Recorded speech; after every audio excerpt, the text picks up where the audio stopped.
Hello guys, welcome to our channel. This is Teja. ప్రస్తుతం మనతో పాటు సీనియర్ జర్నలిస్ట్ జగదేవ్ గారు. నమస్తే సార్. నమస్తే. సో అట్లూరి పూర్ణచంద్రరావు ఇతను ఒకప్పుడు ప్రొడ్యూసర్. రీసెంట్గా అతను ఒక విషయంపై మాట్లాడడం జరిగింది.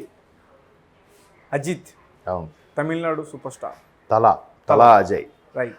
సో అతను ఇన్ని రోజుల్లో చాలా రోజుల నుంచి అతనితో ట్రావెల్ చేశాను, కానీ రజనీకాంత్ గారితో ఉన్నంత వాల్యూ ఇతని దగ్గర లేదని చెప్పేసి ఒక స్టేట్మెంట్ అయితే ఇవ్వడం జరిగింది. సో దాని గురించి అదే రజనీకాంత్ గారు కూడా నన్ను ఎన్నిసార్లు తిప్పించుకోలేదు, ఈయన తిప్పించుకున్నాడు నాకు ఇవ్వాల్సిన అమౌంట్ కోసం అన్నట్టుగా మాట్లాడారు. Lakshmi productions, Lakshmi pictures banner వాళ్ళు. అట్లూరి పూర్ణచంద్రరావు గారి పేరు బాగా అప్పట్లో, అంటే మీడియా, ఈ సోషల్ మీడియా లేని రోజుల్లో కూడా ఆయన పేరు బాగా వినపడేది. ఇప్పుడు రజనీకాంత్ గారు లాంటి వాళ్ళతో 9 సినిమాల వరకు చేశారండి ప్రొడ్యూసర్గా. అమితాబ్ చాలామందితో చేశారు.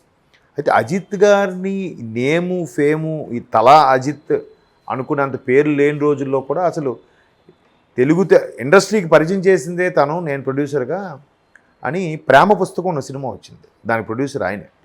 అయితే ఏంటంటే అది ఎవరు కాదు, మన గొల్లపూడి మారుతీరావు గారు చనిపోయారు కదా, వాళ్ళ అబ్బాయి దానికి డైరెక్టర్. ఫస్ట్ టైం పాపం మైక్ పట్టుకున్నాడు ఆయన. కాకపోతే దురదృష్టవశాత్తు ఆ సినిమా అవుతున్నప్పుడు వైజాగ్లో షూటింగ్ అవుతుంది. నాకు చిన్నప్పుడు బాగా కథలుగా చెప్పుకున్నారు. అంటే షార్ట్ ఎక్స్ప్లెయిన్ చేస్తున్నాడంట, ఇక్కడ నిలబడాలి, ఇలా చేయాలని. చేస్తుంటే కెరటం వచ్చి వెనక నుంచి సముద్ర కెరటం వచ్చి కొట్టడం, స్లిప్ అయిపోయి జారి పడిపోయి అక్కడంతా రాళ్ళు ఇలాగ ఉంటాయి కదా బీచ్లో, ఆ రాళ్ళ మీద పడిపోయి తలకు తగిలిస్తుంది, స్పాట్లో చనిపోయాడు. చాలా దురదృష్టకర విషయం అది. కాకపోతే ఆ తర్వాత అది గొల్లపూడి మారుతీరావు గారు మిగతా సినిమా ఆయనే పూర్తి చేశారు. తర్వాత వాళ్ళ అబ్బాయి పేరు, అతని పేరు గొల్లపూడి శ్రీనివాసరావు గారి పేరు మీద అవార్డు కూడా ఇచ్చేవారు మారుతీరావు గారు బతుకున్నంతవరకు. మరి ఇప్పుడు ఉందో లేదో తెలియదు. సో అప్పటికే అజిత్ గారి పేరు శ్రీకర్. ఆ సినిమా టైంకి శ్రీకర్, అప్పటికి స్క్రీన్ నేమ్ శ్రీకర్. తర్వాత అజిత్, తమిళ్కి వెళ్ళడం తలా అజిత్. ఇప్పుడు తలా రేంజ్ అంటే మంచి తమిళనాడులో మంచి నేమ్ ఫేమ్ ఉన్న సూపర్ స్టార్ కదా. సో అయితే ఆయన చాలా సందర్భాల్లో ఇట్లాగా మంచి స్టార్ అయిన తర్వాత అమౌంట్ ఇచ్చి మీతో సినిమా చేయాలి అని అనుకోవడం, అది తర్వాత ఆయన ఎన్నోసార్లు తీయడానికి నిరాకరించి నచ్చకో లేదంటే రిజెక్ట్ తిరిగి అమౌంట్ ఇవ్వడానికి కూడా ఇబ్బంది పెట్టారంట.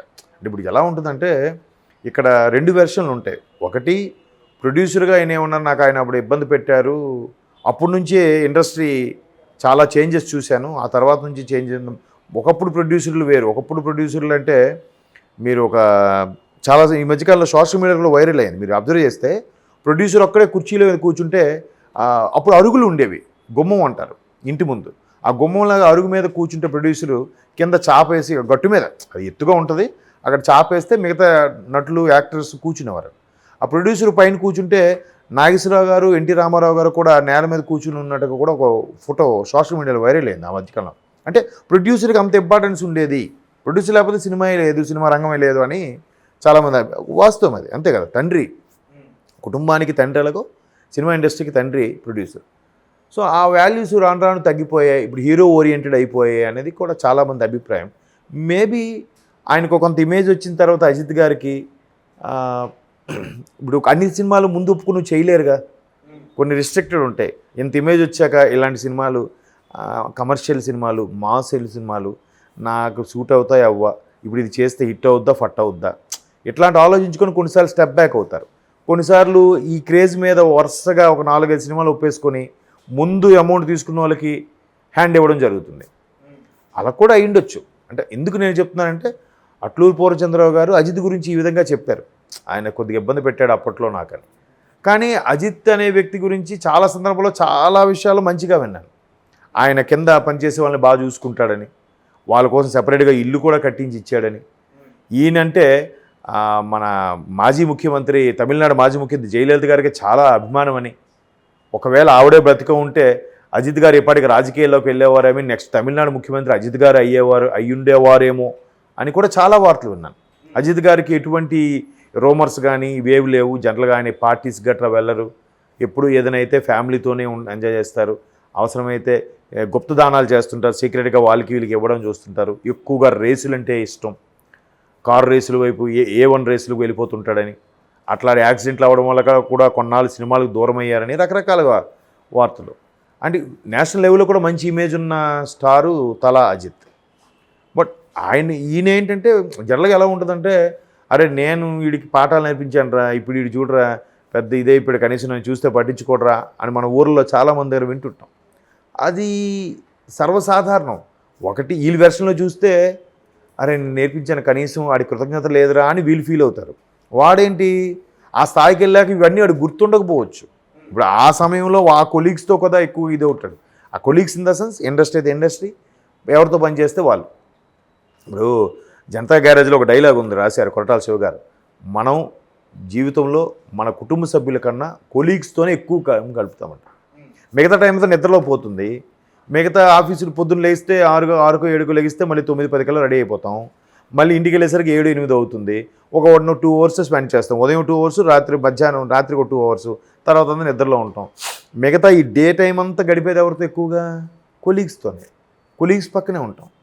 అది కరెక్టే కదా. సో ఎవరు ఇండస్ట్రీకి సంబంధించి, ఎవరు ఆఫీస్కి సంబంధించి వాళ్ళతో ఎక్కువగా మింగిల్ అయి ఉంటారు.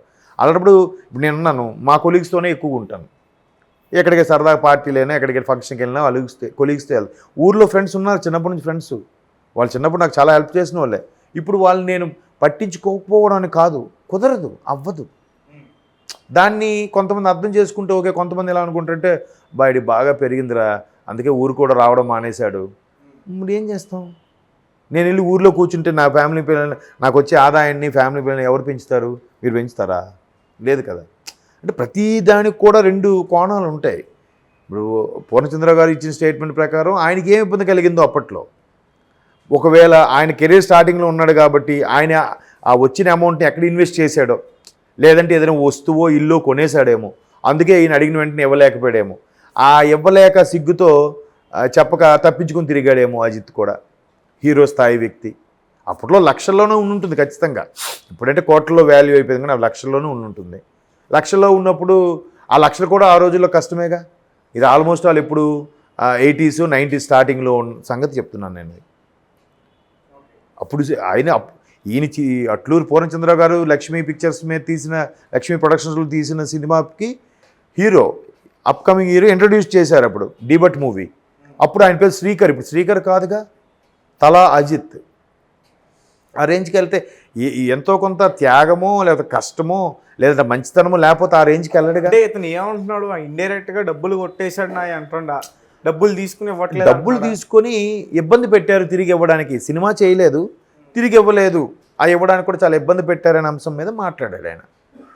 ఆ పాతవి ఆ రోజులు వేరు. బట్ ఆయన అజిత్ కూడా మీరు అబ్జర్వ్ చేస్తే ఊరికే అక్కడ ఇలా అన్నారని ఇలా అన్నారని ఎక్కడ వార్తల్లో మనం చూడం. ఇప్పుడు తమిళ సంఘాలు కొన్నిసార్లు యూనియన్లు మీటింగ్లు పెట్టుకుంటుంటాయి, నడిగర్ సంఘం అని, అంటే యాక్టర్స్ అందరిది కూడా. అలాంటప్పుడు కూడా ఆయన ఎప్పుడు కనబడు, మీరు అబ్జర్వ్ చేయండి. విజయ్, రజనీకాంత్, కమల్ హాసన్ వీళ్ళందరూ కూడా వస్తారు. ఆయన వచ్చేది తక్కువ, చాలా రేర్. రాడు ఆయన దేనికి. ఆయన లోకం, ఆయన ప్రపంచం. అంటే ఆల్మోస్ట్ ఒక విధంగా చెప్పాలంటే మన తెలుగు ఇండస్ట్రీలో పవన్ కళ్యాణ్ ఎలాగో తమిళ ఇండస్ట్రీలో అజిత్ అలాగే. ఇంటికి ఎవరు వెళ్ళినా కూడా మర్యాదపూర్వకంగా ఆయన బిర్యానీ సూపర్గా చేస్తాడంట. ఆయనే స్వయంగా బిర్యానీ చేసి వండి పెడతాడంట. అంటే చాలా మంచి క్వాలిటీస్ ఉన్నాయని విన్నాను నేను.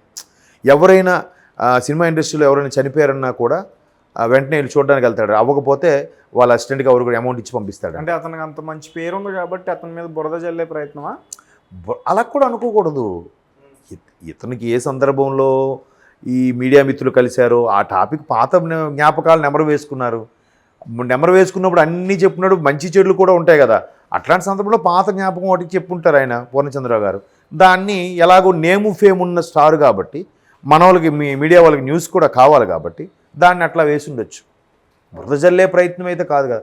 నాకు ఇబ్బంది పెట్టారు అంటే ప్రొడ్యూసర్కు ఉన్న వాల్యూ ఇండస్ట్రీ చాలా చేంజెస్ అయిపోయాయి కదా. ప్రొడ్యూసర్ వాల్యూ ఏముంది, డైరెక్టర్కి వాల్యూ ఏముంది, హీరో ఓరియంటెడే కదా. ఇప్పుడు మొన్న ఆ రాధిక ఆప్టే ఆవిడ అదే స్టేట్మెంట్ ఇచ్చింది కదా, తెలుగు ఇండస్ట్రీలో హీరో ఓరియంటెడ్ మూవీసే నడుస్తాయి, కాస్టింగ్ క్రౌచ్ లాంటి ఇబ్బందులు నేను ఎదుర్కొన్నాను, ఓన్లీ హీరో బేస్ చేసి హీరోయిన్ ఉందంటే జస్ట్ నామకే వస్తే ఉంది అన్నట్టుగా ఉంటాయని కూడా ఆవిడ చెప్పారు. అది వాస్తవమే. హీరో బట్టే సినిమా కూడా నడుస్తున్నాయి ఇవాళ రేపు. అట్లా మారిపోయింది. ప్రొడ్యూసర్ ప్రయారిటీ పోయింది. కెప్టెన్ ఆఫ్ ది షిప్ అంటారు డైరెక్టర్ ప్రయారిటీ కూడా పోయింది. రాజమౌళి, సుకుమారు లేక కొద్దిమంది డైరెక్టర్లకే ఉంది. డైరెక్టర్ ఓరియంటెడ్ కూడా కాదు కదా. అప్కమింగ్ డైరెక్టర్ కూడా క్రేజ్ ఉన్న హీరోది తీస్తే హిట్ కొడుతున్నారు. చాలా చేంజెస్ అయ్యాయనే సందర్భంలో ఆయన చెప్పాడు ఆ మాట, అంతే. Okay sir, thank you so much.